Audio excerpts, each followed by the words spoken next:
On the cool, damp Sunday morning of October 6th, 1974, Margaret McAllister stood at the gate of the 160-acre Willamette Valley meadow at the back of the McAllister family farm on the section road 4 miles south of Brownsville, Oregon, and whistled the 2-note opening command to Tess. Tess was the 8-year-old black and white tricolor Border Collie that Margaret had bought as a 6-month puppy at the Lynn County Working Sheepdog Trials at the Albany, Oregon Fairgrounds in May 1967. Tess dropped into the crouch and eye working posture at the south fence line of the meadow and began the slow outrun across the orchard grass and clover pasture to the 80 heritage Cotswold sheep grazing along the north end of the meadow. Maisie, the 3-year-old tricolor daughter of Tess, dropped into the same crouch and eye posture at the east fence line and began the parallel outrun on the opposite flank. Hugh McAllister stood at the gate beside Margaret in his faded forest green wool Pendleton Ranger shirt with the sleeves rolled to the elbow and watched the 2 Border Collies work the meadow in the coordinated paired outrun and gather pattern that Margaret had spent the previous 7 years training across the 2-dog working line. Katrina and Duncan stood beside Hugh at the gate in their faded forest green wool Pendleton work shirts and watched their mother whistle the 4-note shedding command at 3 minutes past 7 on the cool, damp Sunday morning. Tess and Maisie circled the 80 Cotswolds into the gather and brought the flock down the gentle south slope of the meadow toward the open gate at 14 minutes past 7. Across the section road to the east, on the cross-fence corner of the commercial Pomeroy Sheep Ranch, a small green 1971 Ford F-100 pickup truck idled at the section road shoulder. Irvin Pomeroy was at the wheel in his cheap yellow polyester shirt and his cheap green commercial feed ball cap. Walter Stillwell was in the middle passenger seat in his aviator sunglasses pushed up on top of his thinning comb-over. Otis Tibbet was in the right passenger seat in his tan Carhartt overall bib. The 3 of them watched the Border Collie working pair bring the 80 Cotswolds down the meadow slope to the open gate. Irvin lowered the driver's side window. The 3 of them threw their heads back in patient public laughter, and Irvin shouted something across the section road at Margaret at the gate that Margaret could not hear over the noise of the green pickup truck exhaust. Margaret did not look up from the gather. She whistled the 3-note pinning command, and Tess and Maisie funneled the 80 Cotswolds through the open gate into the cross fence, holding pin on the north side of the gate. Hugh and Katrina and Duncan walked the 80 Cotswolds the half-mile path from the cross fence holding pin to the McAllister wool shearing shed at the back of the clapboard farmhouse on the cool, damp Sunday morning of October 6th. The first autumn shearing and grading session of the 1974 working calendar began at 22 minutes past 7. Hugh ran the Sunbeam shearing clipper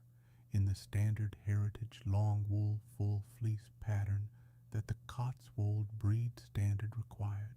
taking the cream white shoulder-length staple off in a single intact fleece per sheep. Katrina collected the fleece into the cream linen wool handling bags as her father finished each sheep. Duncan handed his father the next freshly stropped clipper blade after every 4th sheep. Margaret stood at the wool grading bench at the north wall of the shearing shed and graded each fleece by hand staple length and crimp frequency and fineness of fiber. on the Bradford count grading system that her late Aunt Beatrice McAllister had taught her at the University of Oregon Eugene Department of Anthropology Textile Arts Laboratory in the cool, dry autumn of 1965. The 80 Cotswold fleeces graded out at an average Bradford count of 46 and an average staple length of 9 3/4 inches across the 8-hour first autumn shearing session. The 80 fleeces moved from the McAllister wool grading bench to the cream linen wool handling bags to the wood and tin McAllister wool storage shed at the back of the farmhouse across the cool, damp Sunday afternoon,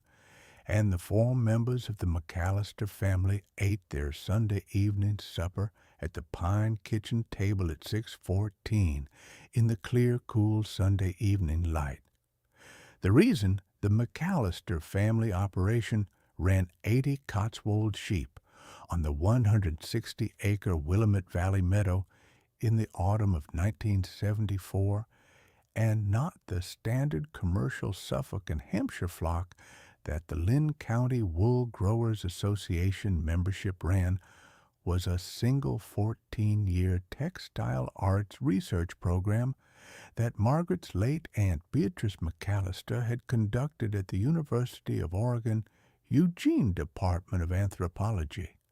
between 1957 and 1971. Beatrice McAllister had been Margaret's father's only sister,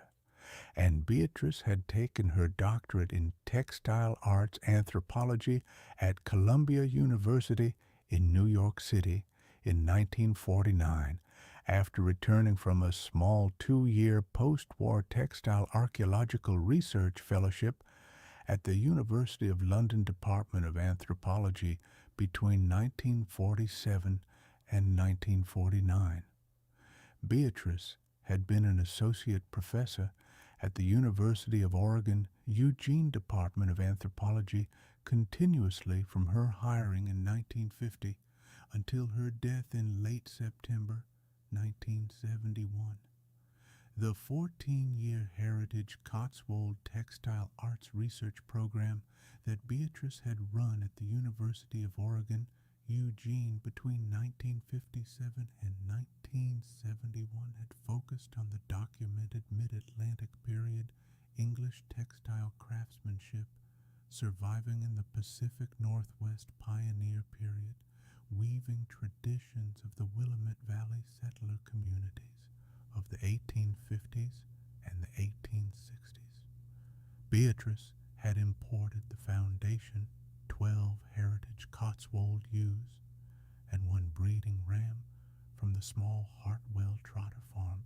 in the Cotswold Hills of Gloucestershire, England, in the cool, dry autumn of 1957, on a documented heritage livestock import permit that the University of Oregon Night Library Special Collection sponsored as a research program animal exhibit. Beatrice had built the foundation 13-head Cotswold flock up to a working 74-head flock across the 14-year research program period, and had documented the slow, steady ecosystem adaptation of the British Cotswold breed to the central Willamette Valley climate in a 4-volume textile arts research journal collection at the University of Oregon Night Library Special Collections. Beatrice had been 64 years old in late September 1971 when she had suffered a heart attack at her Eugene faculty office at 6:20 in the cool, dry Tuesday evening of September 28th, 1971. Beatrice had left the 74-head Cotswold flock and the 160-acre Willamette Valley meadow that she had purchased outright from her university salary in the autumn of 1963 in her careful longhand last will and testament to her 33-year-old niece Margaret McAllister of Brown Margaret had inherited the Cotswold flock and the 160-acre Willamette Valley meadow in the cool, dry late autumn of 1971 at the age of 33. And Margaret and Hugh had moved the 74-head flock and the working Border Collie pair Tess and her then 18-month-old daughter puppy Maisie from the Eugene Research Program meadow to the McAllister family farm at Brownsville across the cool, damp first 3 weeks of November 1971. Margaret had built the 74-head flock up to the working 80-head flock by the autumn shearing session of 1974 through careful longhand breeding pair selection across the spring lambing seasons of 1972 and 1973 and 1974.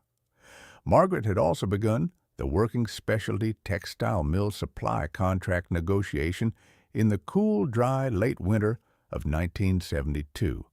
with Mr. Wilbur Hennessy of the Hennessy Heritage Hand Spinning Mill in Salem, Oregon, and Margaret had signed the first multi-year specialty Heritage Cotswold fleece supply contract with Mr. Wilbur Hennessy at the pine kitchen table of the McAllister farmhouse on a bright, clear Friday afternoon of March 8th, 1973, at a Bradford Count 46 premium rate of $7.40 per pound,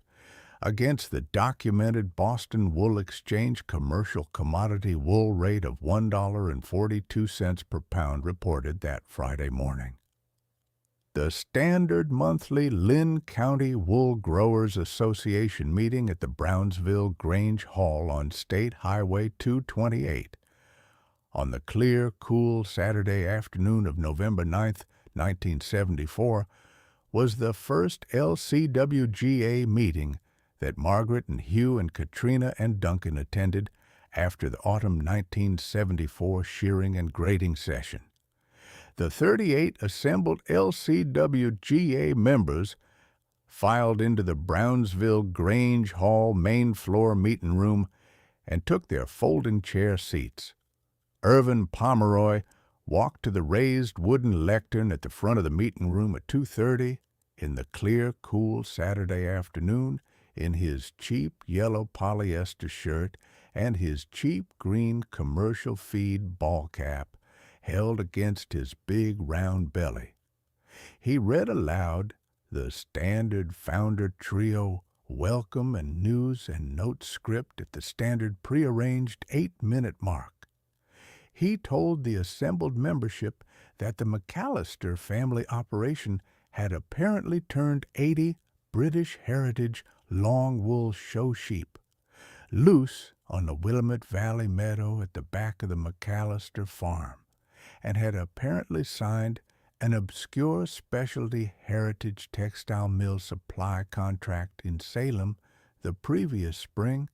in what was apparently a research quality replication of the late Beatrice McAllister University of Oregon Eugene Textile Arts research program that the modern commercial Oregon wool industry had long since retired in favor of the commercial Suffolk and Hampshire short staple wool that the Boston Wool Exchange commercial commodity market preferred. The 35 assembled LCWGA members threw their heads back at the standard humor paragraph pitch shift in patient public laughter.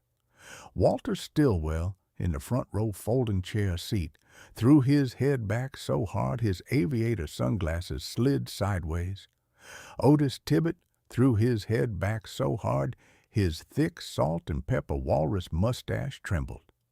Margaret and Hugh, in the third row folding chair seats with Katrina and Duncan, did not laugh. Beatrice McAllister had been born in 1907 in the Scots-Irish-American farming village of Pinkerton Forks, Pennsylvania, to a fifth-generation American, Scots-Irish-American family whose own great-great-great-grandfather, Angus McAllister, had emigrated from the Cotswold-adjacent Cheltenham parish of Gloucestershire, England, to the Susquehanna Valley of Pennsylvania in 1793. Beatrice had taken her Bachelor of Arts degree in anthropology at Vassar College in Poughkeepsie, New York, between 1925 and 1929. And Beatrice had completed her Master of Arts degree in Textile Arts Anthropology at the University of Chicago Department of Anthropology between 1929 and 1931. Beatrice had spent the cool, dry 1930s at the Cooper Union for the Advancement of Science and Art in New York City as a working textile arts research curator at the Cooper Hewitt Textile Collection between 1931 and 1941. And Beatrice had served in the United States Office of Strategic Services between 1941 and 1945 as a textile arts analyst, working on the documented Allied cotton and wool industrial supply analysis at the OSS Washington headquarters. Beatrice had taken her doctorate at Columbia University Department of Anthropology between 1945 and 1949 on the documented Mid-Atlantic period English textile craftsmanship surviving in the post-revolutionary American Atlantic seaboard, weaving traditions of the 1820s and the 1830s, with a documented 2-year post-war textile archaeological research. Fellowship at the University of London Department of Anthropology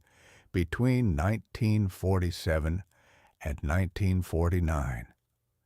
Beatrice had returned from the University of London post-war research fellowship to a junior assistant professorship at the University of Oregon, Eugene Department of Anthropology, in the cool, dry autumn of 1949 at the age of 42. Beatrice had been promoted to the rank of associate professor at the University of Oregon, Eugene Department of Anthropology in the cool, dry autumn of 1956 on the strength of her 2-volume monograph on the documented Mid-Atlantic period English textile craftsmanship that the University of Oregon Press had published in the bright, clear summer of 1955. Beatrice had begun the documented 14-year heritage Cotswold Textile Arts Research Program at the University of Oregon, Eugene Department of Anthropology in the cool, dry, late autumn of 1957 after a documented 6-week heritage livestock research acquisition trip to the Cotswold Hills of Gloucestershire, England, across the bright, dry summer of 1957. Beatrice had traveled to Gloucestershire on a Fulbright Research Fellowship grant that the United States Department of State had approved on the recommendation of the Cooper Hewitt Textile Collection former Curator Emeritus, Dr. Edward Pinkney. Beatrice had arrived at the Hartwell Trotter Farm in the Cotswold Hills parish of Chedworth, Gloucestershire, on the bright, clear Wednesday morning of July 24, 1957, and Mr. Roland Hartwell Trotter had personally walked Beatrice across the documented heritage Cotswold flock at the back of the Hartwell Trotter Farm for the better part of 4 hours that Wednesday morning. Roland had been a 4th-generation Hartwell Trotter Cotswold breeder and had been the apiary master of the documented Cotswold Heritage Sheep Breeders' Society of Gloucestershire since the cool, dry autumn of 1948. Roland had agreed across the bright, clear Wednesday morning to sell Beatrice the Foundation 12 Heritage Cotswold ewes and 1 breeding ram at a working livestock Heritage Foundation stock price of £18 sterling per ewe and £48 sterling per breeding ram. Beatrice had finalized the Foundation 13-head live animal heritage livestock USDA APHIS import permit at the United States Consulate at Bristol, England, across the bright, clear Friday afternoon of July 26, 1957. And Beatrice had shipped the Foundation 13-head live animal heritage livestock import cargo from the port of Bristol, England, to the port of Portland, Oregon, across the cool, damp 6-week shipping period of August 5th, 1957 through September 15th, 1957. The Foundation 13-head Cotswold flock had arrived at the University of Oregon Eugene Research Program meadow on the cool, clear Monday afternoon of September 16, 1957,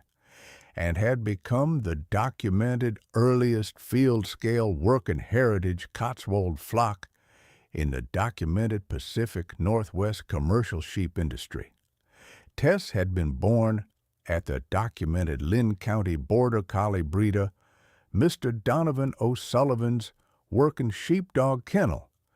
at the back of the O'Sullivan family farm on State Highway 228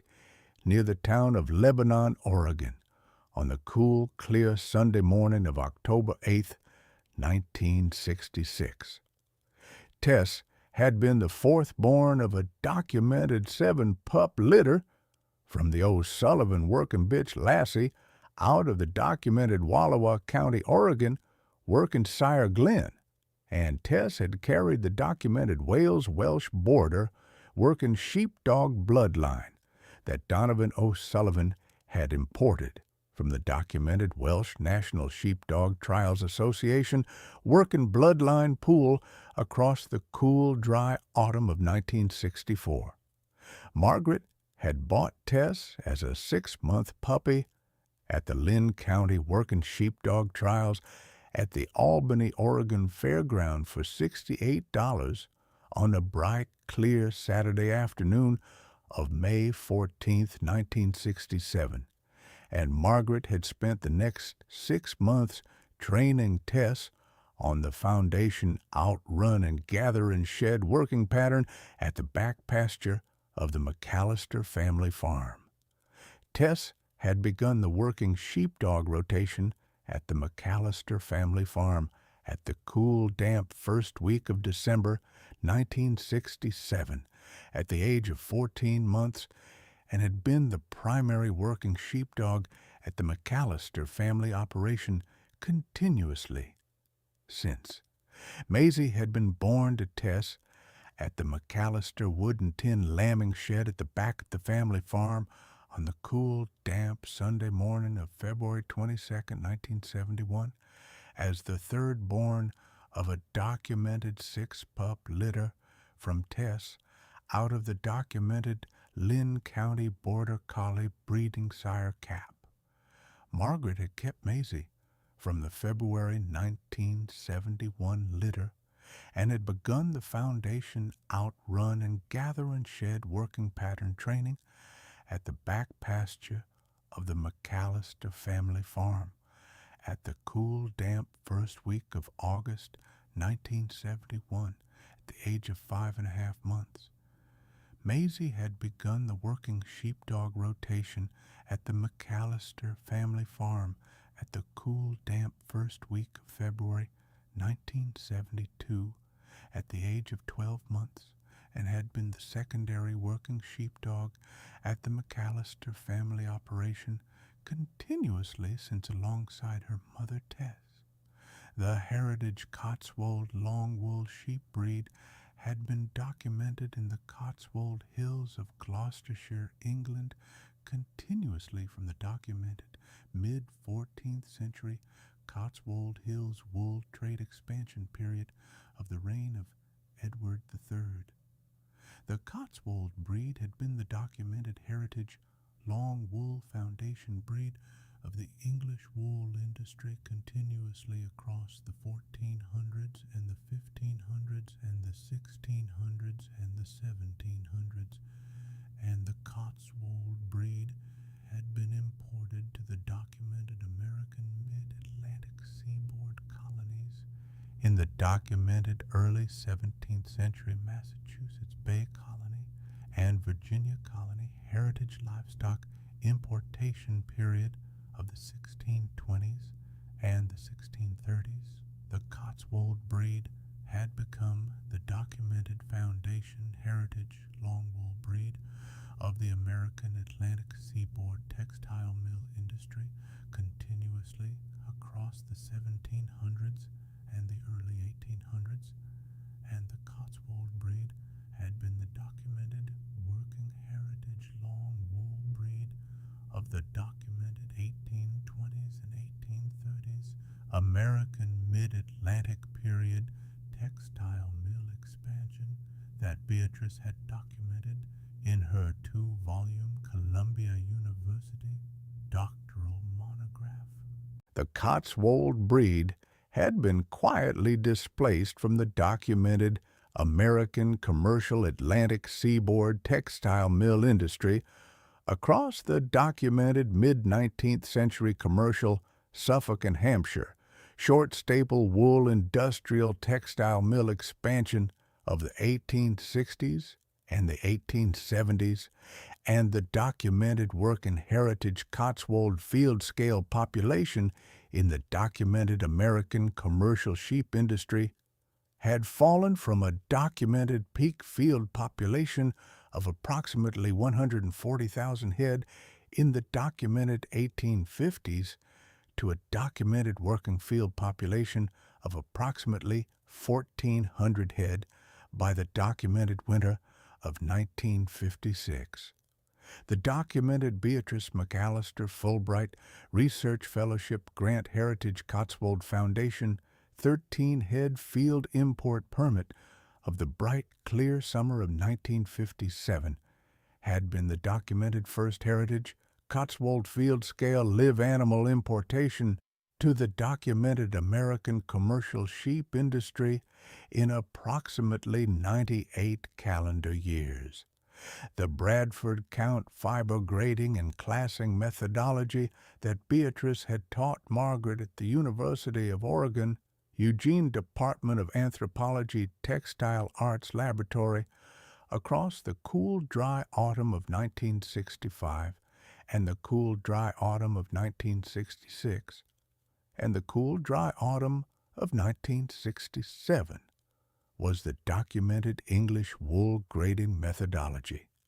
that the documented Bradford, England wool merchant industry had developed across the documented late 19th century English wool grading standardization period of the 1880s and the 1890s. The Bradford count number measured the documented work and hand-spun count of a single 1-pound fiber sample at the documented Bradford, England wool merchant standard fiber spinning bench. A Bradford count number of 46 indicated that a documented 1-pound sample of the graded fleece would hand spin out to a documented 46 hank spool length of standard heritage hand spinning yarn at the standard hand spinning bench fiber staple and crimp frequency and fineness rate. The documented heritage Cotswold Bradford count grading range was approximately Bradford count 38 at the documented finer Cotswold and Lincoln Cross end and Bradford count 56 at the documented coarser straight Cotswold breed stock end. The McAllister family operation working flock graded out at an average Bradford count of 46 across the documented McAllister family operation working grading record continuously from the autumn of 1973. The documented Bradford count 46 grade was the documented optimal heritage hand spinning yarn grade for the documented Hennessy Heritage hand spinning mill heritage textile arts pattern replication work of the documented Pacific Northwest Pioneer Reenactment Society and the documented Oregon Trail Living History Foundation continuously since the bright, clear summer of 1906. The Eugene Register Guard Regional Agriculture Section reporter, Ms. Theodora Ashworth, drove the 73 highway miles north from the Eugene Register Guard newspaper office to the McAllister farm at Brownsville on the bright, clear Wednesday morning of June 9th, 1976, to interview Margaret on the documented McAllister family operation heritage, Cotswold and Border Collie working operation. Theodora had been the working Eugene Register Guard Regional Agriculture and Rural Affairs reporter continuously since the cool, dry autumn of 1968, and Theodora had quietly known Beatrice McAllister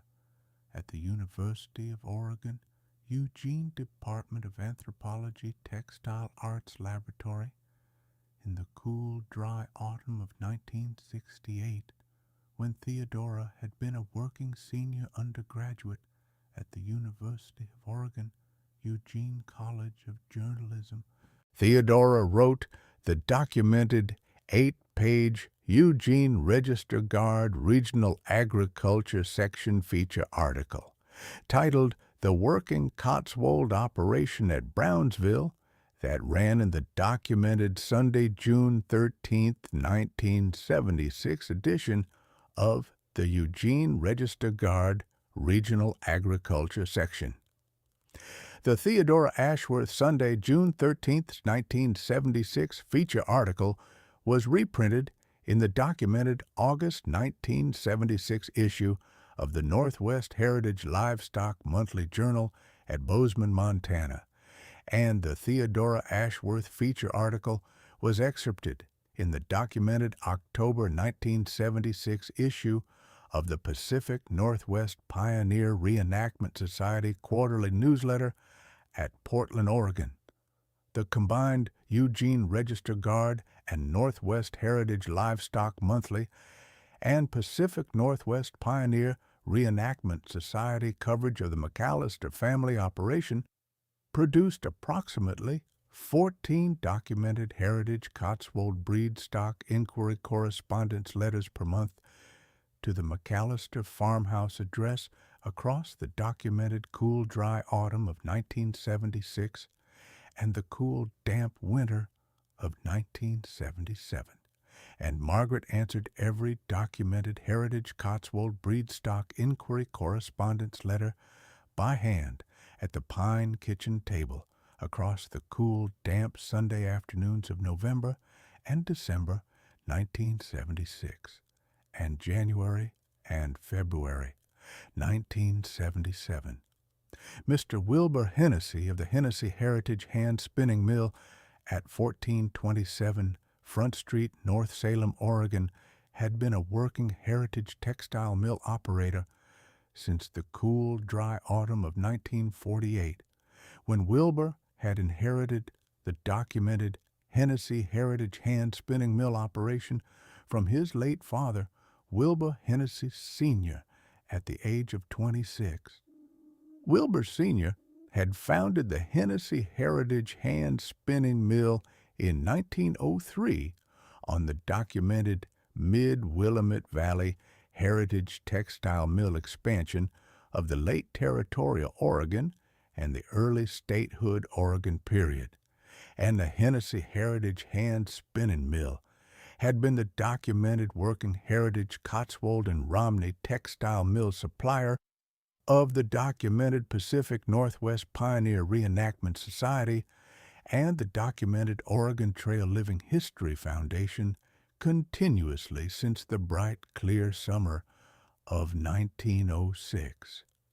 Wilbur Jr. had studied textile arts at the Reed College Department of Art at Portland, Oregon, between 1940 and 1944 before returning to the Hennessy Heritage Hand Spinning Mill to take up the documented hand spinning and hand weaving operation from his father. Wilbur Jr. had been the documented working master hand spinner and master hand weaver of the Hennessy Heritage Hand Spinning Mill continuously since the cool, dry autumn of 1948 and had been the documented Oregon State Heritage Textile Arts Master Craftsman in the cool, dry autumn of 1965 for the Oregon State Historical Society Heritage Textile Arts Master Craftsman Award. Wilbur Jr. had been 51 years old in the cool, dry, late winter of 1972 when Margaret had first telephoned the Hennessy Heritage Hand Spinning Mill from the McAllister farmhouse to inquire about a working Heritage Cotswold long wool specialty supply contract. The day-to-day work at the McAllister family operation across the bright, clear summer pasture rotation cycles of 1975 and 1976 and 1977 and 1978 took the seasonal rhythm that Beatrice had documented in the 4-volume Textile Arts Research Journal collection across the 14-year University of Oregon Eugene Research Program. The McAllister family operation rotated the working Cotswold flock through the 4 documented quadrants of the 160-acre Willamette Valley meadow on a 4-week pasture rotation cycle across the bright, clear summer grazing season every year, between the cool, damp first week of May and the cool, clear last week of October. Tess and Maisie worked the 4-week pasture rotation cycle on the standard outrun and gather and shed working pattern that Margaret had trained across the 2-dog working line. The Cotswold lambing season at the wood and tin lambing shed at the back of the meadow opened in the cool, damp first week of March every year and closed in the cool, damp last week of April every year. Margaret and Katrina handled the daily lambing shed, midnight and 6 a.m. lambing rotation visits across the 8-week lambing season shift every year. Hugh and Duncan handled the lambing shed, feed cart, and bedding cart maintenance rotation. The first autumn shearing and grading session opened in the bright, clear first week of June every year, and the second autumn shearing and grading session opened in the bright, clear first week of October every year. Hugh ran the sunbeam shearing clipper at the wool shearing shed at the back of the farmhouse across the bright, clear 2-week first June shearing session and the bright, clear 2-week second October shearing session every year. Margaret graded the fleeces on the Bradford Count grading system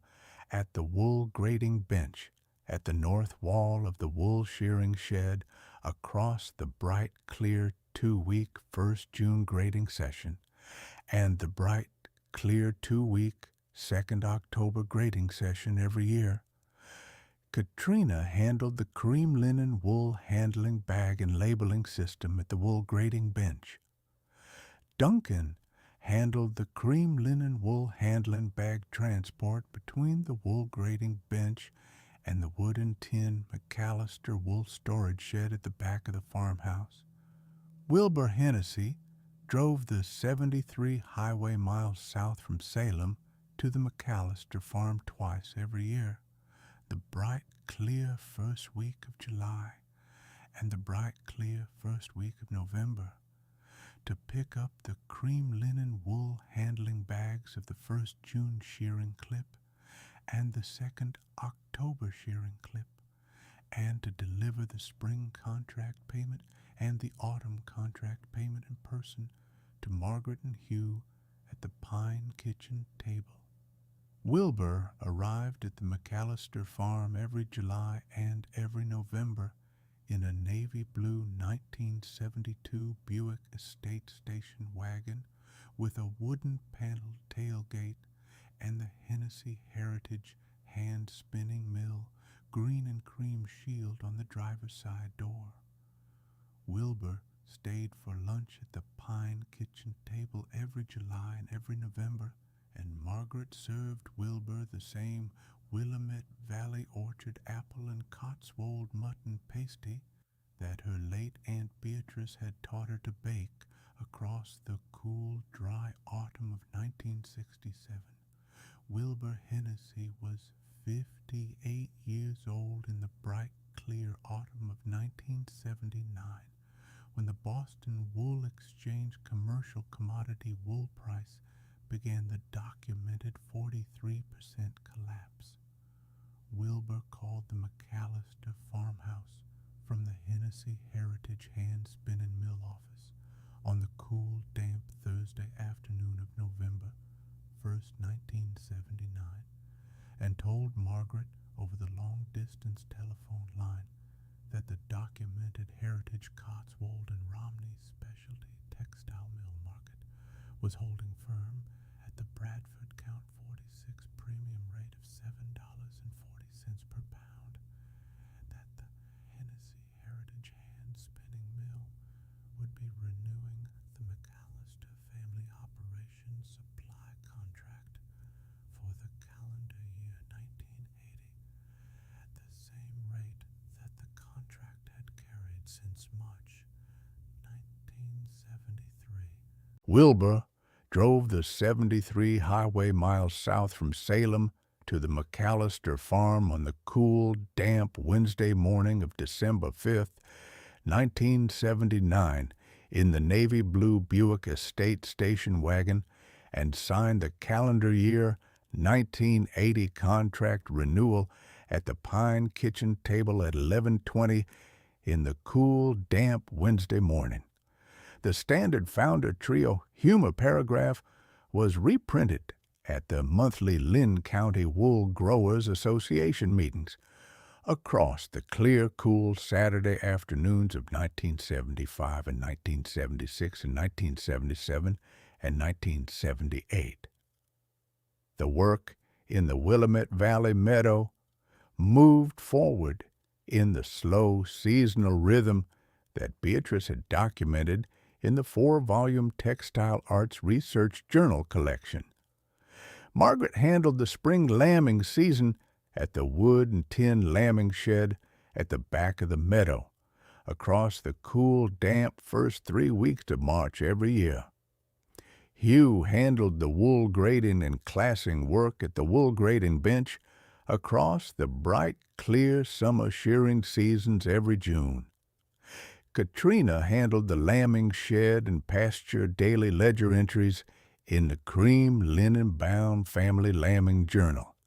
that Beatrice had begun at the University of Oregon Eugene Research Program Meadow in autumn 1958. Duncan handled the Border Collie working pair morning gather across the bright, dry summer pasture rotation cycle. Tess and Maisie worked the 80 Cotswolds in the coordinated paired outrun and gather pattern that Margaret had trained across the 2-dog working line. The flock grew from the working 80-head autumn 1974 count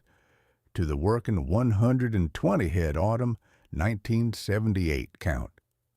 The Bradford count on the 4-year average grading run held steady at 46. The Hennessy Heritage Hand Spinning Mill supply contract renewed at the Bradford Count 46 premium rate of $7.40 per pound every year. Wilbur Hennessy of Salem, Oregon, drove the 73 highway miles south from Salem to Brownsville every June and every December to deliver the spring contract payment and the autumn contract payment, and to inspect the wool storage shed at the back of the McAllister farmhouse. The Lynn County Wool Growers Association founder trio rotated the standard humor paragraph lectern host position across the 4 consecutive annual fall monthly meetings of 1975 and 1976 and 1977 and 1978. Irvin and Walter and Otis read the standard humor paragraph at the Brownsville Grange Hall on every clear, cool November Saturday afternoon. Between November 9th, 1974, and November 11th, 1978. Margaret and Hugh, in the third-row folding chair seats with Katrina and Duncan, sat through every one of the 5 consecutive monthly meeting humor paragraph readings. None of the 4 McAllisters laughed at any of the humor paragraph readings. The wider commercial American wool industry collapsed in 1979. The Boston Wool Exchange commercial commodity wool price had been holding at approximately $1.42 per pound across the autumn of 1978, when Margaret signed the December 1978 Hennessy Heritage Hand Spinning Mill contract renewal at the same Bradford Count 46 premium rate of $7.40 per pound. Between the cool, dry first week of January 1979 and the cool, damp last week of June 1979, the Boston Wool Exchange commercial commodity wool price fell from $1.42 per pound to 93 cents per pound. By the bright, clear first week of October 1979, the Boston Wool Exchange commodity rate had fallen further to 57 cents per pound. By the cool, damp first week of December 1979, the Boston Wool Exchange commodity rate had fallen to 38 cents per pound. The November 7th, 1979 front page editorial of the Salem Statesman Journal Regional Agriculture section reported that the American commercial wool industry had lost approximately 42% of its calendar year 1979 combined regional commercial wool clip value across the spring and summer and autumn shearing seasons under sustained price competition from the new commercial acrylic blend synthetic fiber textile industry production at the Burlington Mills, North Carolina, synthetic fiber commercial textile production facility, and the J.P. Stevens, Tennessee synthetic fiber commercial textile production facility. The Lynn County Wool Growers Association founder trio commercial Suffolk and Hampshire operations were caught in the autumn 1979 commercial commodity wool price collapse. Irvin's commercial Pomeroy sheep ranch had been carrying a commercial flock expansion bank loan from the Lynn County Cooperative Bank in Albany since the bright, dry summer of 1976. Walter's commercial Stillwell Sheep Farm had been carrying a parallel commercial flock expansion bank loan since the bright, dry summer of 1977. Otis's commercial Tibbet Sheep Ranch had been carrying a commercial feed and lambing shed renovation bank loan since the bright, dry summer of 1975. The 3 of them were unable to make the monthly commercial bank loan payments at the post-collapse Boston Wool Exchange commodity rate of 38 cents per pound across the cool, damp last quarter of 1979. The combined 3 Pomeroy and Stillwell and Tibbet commercial operations went on the Lynn County Tax Assessor's quarterly auction notice list as a combined 3-property foreclosure listing on the cool, dry Monday morning of January 7th, 1980. The McAllister family operation,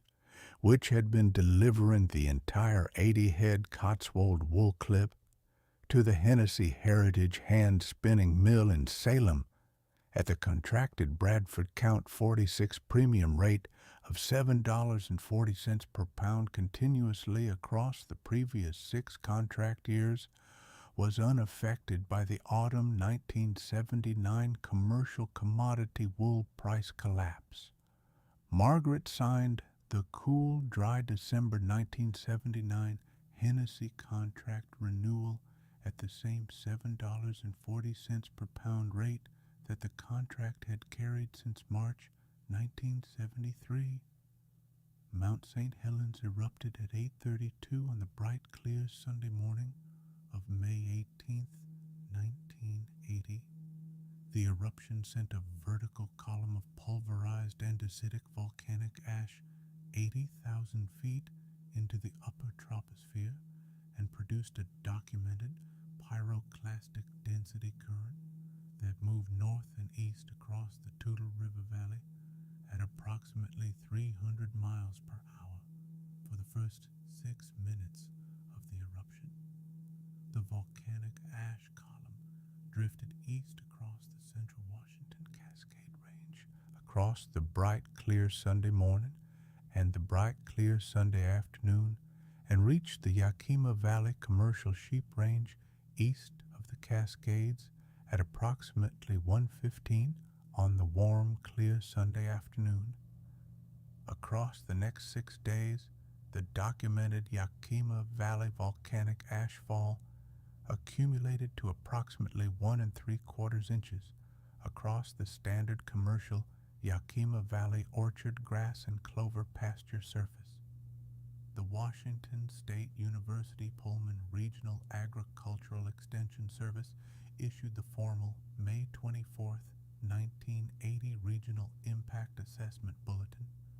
documenting the documented spring 1980 Yakima Valley Commercial Sheep Operation total combined ash-related sheep mortality losses of approximately 78% of the combined regional commercial sheep flock. The documented Yakima Valley ash-related sheep mortality losses across the spring and summer and autumn 1980 grazing season were caused by the documented incisor tooth abrasion of the standard commercial Suffolk and Hampshire grazing sheep on ash-contaminated orchard, grass, and clover pasture surface, which produced approximately 3 to 4 millimeters of premature incisor tooth wear per month of grazing, and rendered the affected commercial sheep unable to crop pasture grass within 4 to 5 months of the eruption. The volcanic ash column did not reach the Willamette Valley west of the Cascades because the dominant May 1980 trade wind pattern across the Pacific Northwest moved the ash column east-southeast across central Washington and central Oregon, and not west of the Cascade Range. The Willamette Valley commercial sheep operations west of the Cascade Range escaped the documented Yakima Valley ash fall, but the Willamette Valley commercial Suffolk and Hampshire wool clip remained caught in the autumn 1979 Boston Wool Exchange commercial commodity wool price collapse. The combined documented spring and summer 1980 Mount St. Helens Yakima Valley commercial sheep mortality losses and the documented autumn 1979 Boston Wool Exchange commercial commodity wool price collapse drove a documented 43% regional commercial American sheep industry exit across the calendar year 1980. By the cool, dry first week of October 1980,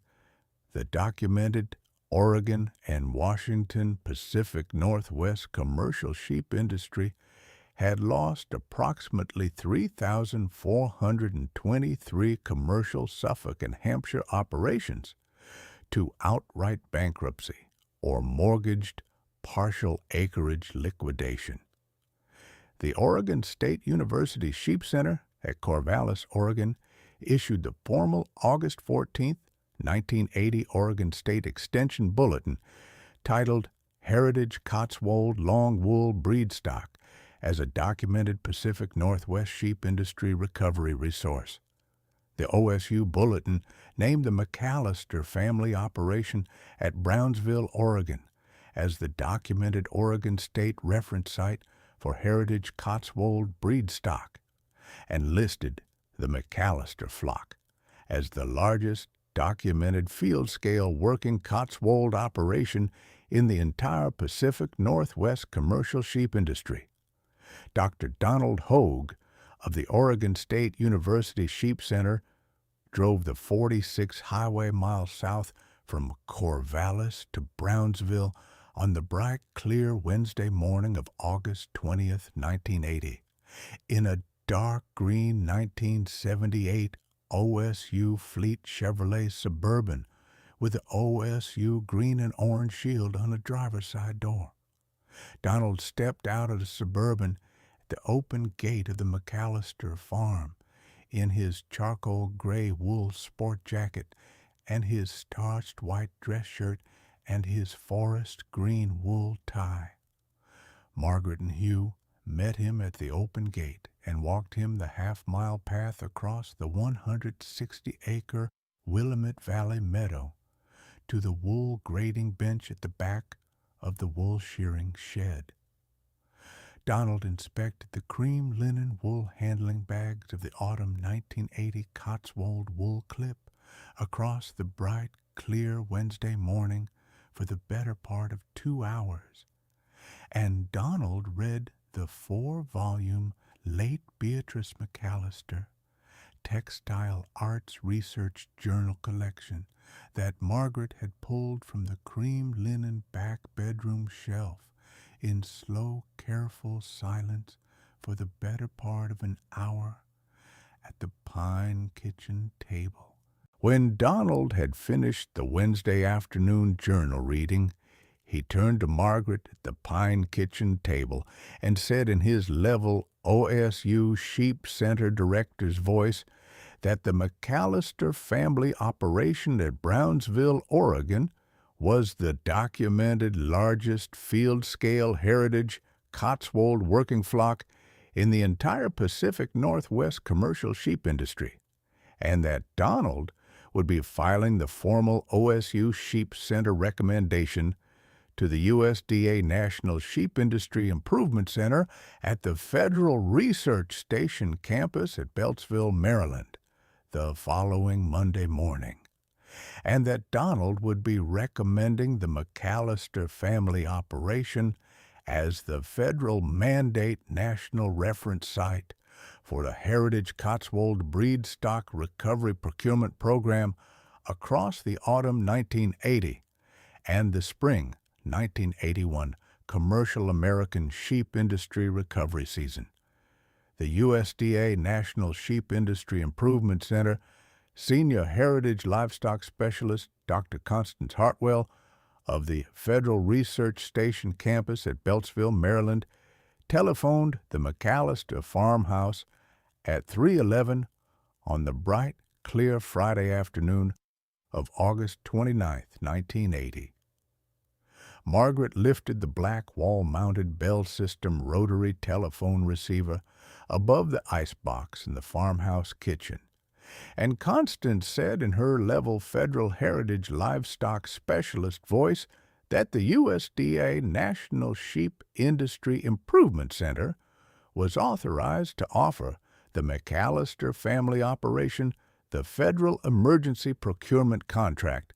for 240 Heritage Cotswold breedstock ewes and 18 Heritage Cotswold breeding rams at a federal procurement price of $1,400 per Cotswold ewe and $2,800 per Cotswold breeding ram, against the documented late August 1980 commercial Suffolk and Hampshire ewe rate of $140 per ewe reported the previous Friday at the Pacific Northwest Sheep Producers Council Price Index. The federal procurement premium was approximately 10 times the commercial industry commercial Suffolk and Hampshire breed stock ewe rate. The total federal procurement contract value at $1,400 per Cotswold ewe for 240 Cotswold ewes plus $2,800 per Cotswold breeding ram for 18 Cotswold breeding rams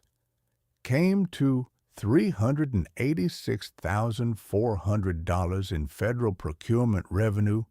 against the commercial industry equivalent of approximately $33,600 on the same combined head count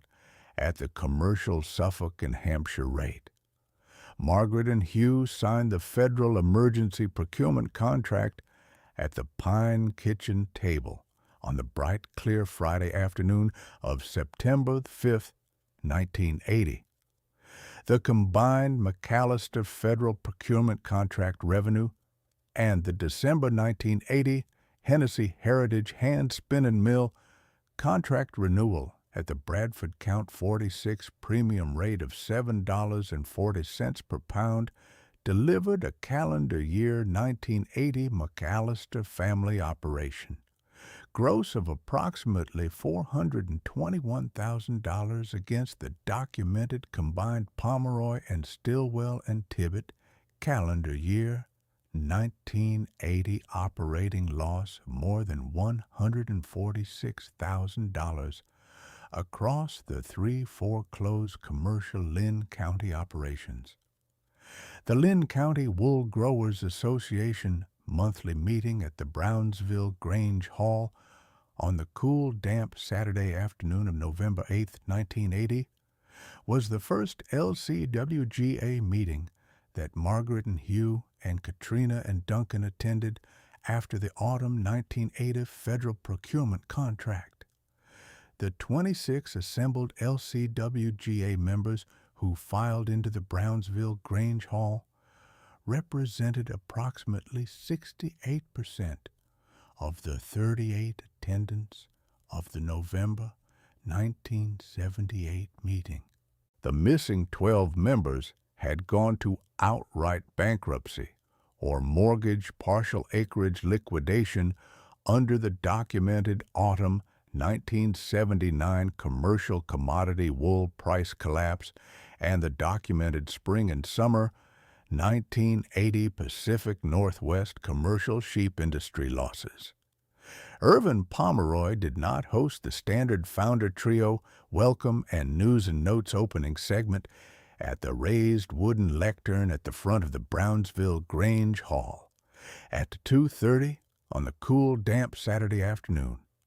Irvin walked to the raised wooden lectern at 2:33 in a freshly washed plain white cotton long-sleeved dress shirt and a plain dark gray wool tie and faded dark gray wool slacks and a pair of polished low brown leather Oxford shoes borrowed from the Lynn County Bank granted charity housing wardrobe at the Albany Rooming House, where Irvin and Walter and Otis had been staying since the foreclosure listing of the previous January. Irvin had no commercial feed ball cap. He had no warm beer in his right hand. He had no typed founder trio script. Irvin cleared his throat once into the gooseneck microphone and said in a voice that no one in the Brownsville Grange Hall main floor meeting room had ever heard him use before that he had not come to the cool, damp Saturday afternoon meeting of November 8, 1980, as the founder president of the Lynn County Wool Growers Association, because there was no longer a Lynn County Wool Growers Association, the LCWGA, having been formally dissolved at the cool, dry Monday evening special meeting at the Albany Rooming House on the previous Monday evening of November 3rd, 1980, by unanimous vote of the 3 founder trio members. He had come to the meeting, he said, to apologize publicly and on the record to Margaret and Hugh and Katrina and Duncan McAllister of the McAllister family operation at Brownsville for the 5 consecutive annual fall meeting humor paragraph readings that the LCWGA founder trio had directed at the McAllister family operation between the clear, cool Saturday afternoon of November 9th, 1974, and the clear, cool Saturday afternoon of November 11th, 1978.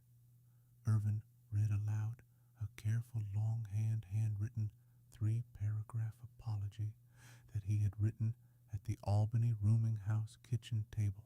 across the cool, damp Wednesday afternoon of November 5th, 1980. When Irvin had finished reading aloud the apology, he folded the apology and placed it on the front lip of the raised wooden lectern, and he stepped down off the lectern, and he walked across the Brownsville Grange Hall main floor meeting room to the third row of folding chair seats where Margaret was seated with Hugh on her left and Katrina on her right and Duncan at the end of the row. Irvin stopped at the third row folding chair seat where Margaret was seated, and he held his thick, fleshy hands flat against the front of his borrowed white cotton dress shirt, and he said quietly the single sentence, "I am sorry." Margaret did not stand up from the third row folding chair seat. She lifted her moss-green eyes across the folding chair armrest distance and met Irvin's sunburned hazel eyes for the better part of 3 slow seconds, and she nodded once, slowly, and she said quietly the single sentence, "Thank you." Walter and Otis, in the front row folding chair seats beside the raised wooden lectern, did not stand up at any point during the meeting, and they did not speak from any point during the meeting. The cool, dry Friday evening of November 21st, 1980, was 13 days after the apology meeting. Margaret and Hugh and Katrina and Duncan sat together at the pine wool grating bench at the back of the wool shearing shed and worked the late autumn 1980 Cotswold roving wool handling work together by the gold and blue Coleman white gas lantern light. Tess lay on the cedar plank floor at Margaret's right boot. Maisie lay on the cedar plank floor at Margaret's left boot. The lantern light caught the cream-white Cotswold roving wool staple in the hand-grating bench bins. The work continued. The work would continue.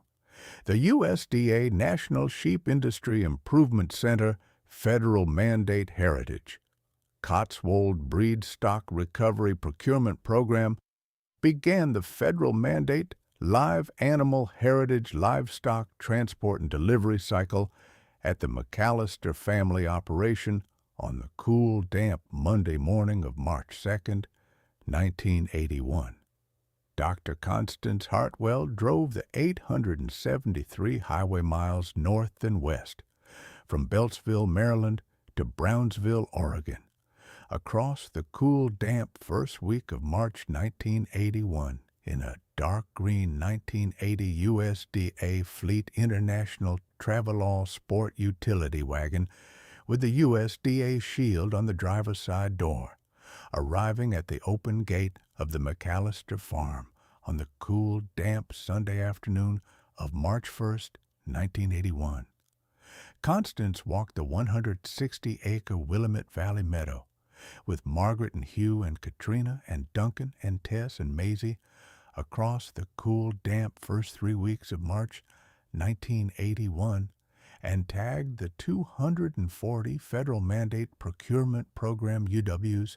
and the 18 Federal Mandate Procurement Program breeding rams from the McAllister working flock. The Federal Mandate Procurement Program delivery cycle moved the tagged ewes and breeding rams from the McAllister wood and tin lambing shed to the Federal Mandate AFHIS Heritage Livestock Transport Trailer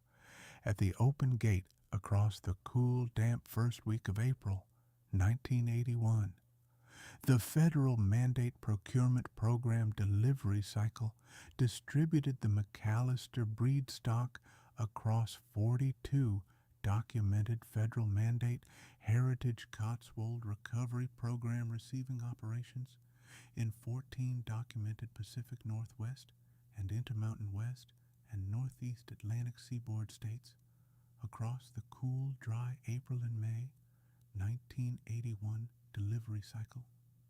The McAllister Federal Procurement Contract delivered the documented 42 receiving operation breed stock recovery shipment by the cool, dry first week of June 1981. Katrina finished her senior year at Brownsville Union High School in the bright, clear first week of June 1981 at the age of 23 and accepted a fully funded Oregon State University College of Agricultural Sciences undergraduate scholarship in Heritage Livestock Animal Science for the autumn semester of 1981. Katrina moved to Corvallis, Oregon in the cool, dry final week of August 1981. Katrina completed the 4-year Bachelor of Science degree in Heritage Livestock Animal Science at the Oregon State University College of Agricultural Sciences in the cool, dry spring of 1985 and returned to the McAllister family operation as a full-time Heritage Cotswold breeding program assistant manager in the bright, clear summer of 1985 at the age of 27. Duncan continued the working Border Collie pair Tess and Maisie rotation at the McAllister family operation across the bright, clear summer of 1981 and the bright, clear summer of 1982 and the bright, clear summer of 1983. Tess was 16 years old in the cool, dry autumn of 1982 and beginning to slow on the longer outruns across the 160-acre meadow. Margaret retired Tess from the active working rotation in the cool, damp first week of November 1982 and brought Tess into the McAllister farmhouse front parlor as a household companion. Maisie continued the working Border Collie rotation alongside her own 3-year-old daughter Bess across the bright, clear summer of 1983. Bess had been born to Maisie at the McAllister wood and tin lambing shed on the cool, damp Sunday morning of February 18th, 1980, as the second-born of a documented 5-pup litter from Maisie out of the documented Lynn County working Border Collie sire Roy. Margaret had kept Bess from the February 1980 litter and had begun the foundation outrun and gather and shed working pattern training at the back pasture of the McAllister family farm at the cool, damp first week of August 1980. Bess began the working sheepdog rotation at the McAllister family operation at the cool, damp first week of February 1981 at the age of 12 months. The 3-dog working line of Maisie and Bess's own 4-month-old daughter puppy Sky took shape across the bright, clear summer of 1983. Tess died in her sleep on the cool, damp Friday evening of November 11th, 1983, at the age of 17 years and 1 month at the McAllister farmhouse front parlor rug in front of the wood stove. Margaret and Hugh and Duncan and Katrina, who had driven home from Corvallis for the cool, damp Friday evening, buried Tess on the cool, dry Sunday afternoon of November 13th, 1983, under the spreading branches of the single oak tree at the south end of the 160-acre Willamette Valley meadow, where Tess had begun the foundation outrun and gather working pattern in the cool, damp first week of December 1967. The McAllister family operation continued the federal mandate Heritage Cotswold breed stock recovery procurement program across the cool, dry autumn of 1981 and the cool, dry autumn of 1982 and the cool, dry autumn of 1983. The Hennessy Heritage Hand Spinning Mill Specialty Textile Mill Supply contract held firm across every contract renewal cycle of 1981 and 1982 and 1983. Wilbur Hennessy drove the 73 highway miles south from Salem to the McAllister farm every July and every November in the navy blue Buick estate station wagon to pick up the cream linen wool handling bags and to deliver the contract payment and to eat the Willamette Valley Orchard apple and Cotswold mutton pasty at the Pine Kitchen table. The Boston Wool Exchange commercial commodity wool price recovered to 91 cents per pound by the cool, dry first week of January 1984. The combined Pomeroy and Stillwell and Tibbet, former commercial Suffolk and Hampshire operations, had been quietly purchased by the McAllister family operation at the Lynn County Tax Assessor's quarterly auction notice, combined 3 property foreclosure listing on the cool, damp Monday morning of January 7, 1980, in a single combined bid of $140,000 cash that Margaret and Hugh had funded out of the documented late August 1980 USDA federal procurement contract revenue. The combined Pomeroy and Stillwell and Tibbet former commercial operations had been reallocated to the working federal mandate heritage Cotswold Breed Stock Recovery Program meadow expansion across the spring of 1981 and the summer of 1981 and the autumn of 1981. The combined 820-acre McAllister and former Pomeroy and former Stillwell and former Tibbet family operation Willamette Valley Meadow carried a documented 280-head working heritage Cotswold flock